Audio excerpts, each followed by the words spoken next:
ఇక బులెటిన్లో మరో బ్రేకింగ్ న్యూస్ చూస్తున్నాం. అమెరికా అధ్యక్షుడు డొనాల్డ్ ట్రంప్ ఇరాన్కు అత్యంత తీవ్ర స్థాయిలో హెచ్చరికలు జారీ చేశారు.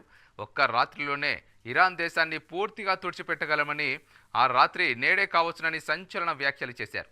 ఇరాన్లో కూలిపోయిన అమెరికా F-15 విమాన సిబ్బందిలో రెండో వ్యక్తిని విజయవంతంగా రక్షించిన అనంతరం ఆయన మాట్లాడారు. ఈ సందర్భంగా ఇరాన్ను దుష్టశక్తిగా అభివర్ణించిన ట్రంప్ ఆ దేశ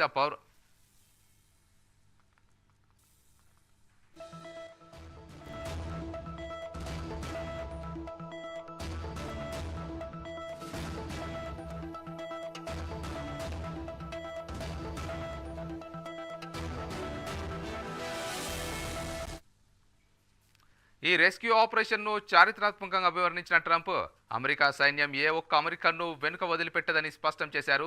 ఈ ఆపరేషన్లో మొత్తం 155 విమానాలు పాల్గొన్నాయని, వాటిలో 4 బాంబర్లు, 64 ఫైటర్ జెట్లు, 48 రిఫ్యూయలింగ్ ట్యాంకర్లు, 13 రెస్క్యూ విమానాలు ఉన్నాయని వివరించారు. వేలాది మంది ఇరాన్ సైనికులు గాలిస్తుండగా వారిని తప్పుదోవ పట్టించేందుకు సైనికుడు వేరే ప్రాంతంలో ఉన్నాడనే భ్రమ కల్పించి ఈ ఆపరేషన్ పూర్తి చేశామన్నారు. దాదాపు 48 గంటల పాటు ఇరాన్ దళాలకు చిక్కకుండా ఆ వీర సైనికుడు తప్పించుకు తిరిగాడని ప్రశంసించారు. తీవ్రంగా గాయపడినప్పటికీ రక్తం కారుతున్న ఆ సైనికుడు కొండ చర్యలు ఎక్కి తన లొకేషన్ను చేరవేశాడని ట్రంప్ చెప్పారు. ఆపరేషన్ అనంతరం వెనుక వదిలేసిన తమ విమానాల్లోని సాంకేతికత ఇరాన్కు చిక్కకుండా ఉండేందుకు వాటిని పూర్తిగా పేల్చివేసినట్లు ట్రంప్ వెల్లడించారు. అయితే ఈ రెస్క్యూ ఆపరేషన్కు సంబంధించిన సమాచారాన్ని కొన్ని మీడియా సంస్థలు ముందుగానే లీక్ చేయడంపై ట్రంప్ తీవ్ర ఆగ్రహం వ్యక్తం చేశారు. ఈ లీక్ వల్ల అమెరికా సైనికుల ప్రాణాలకు ప్రమాదం ఏర్పడిందని ఆరోపించారు.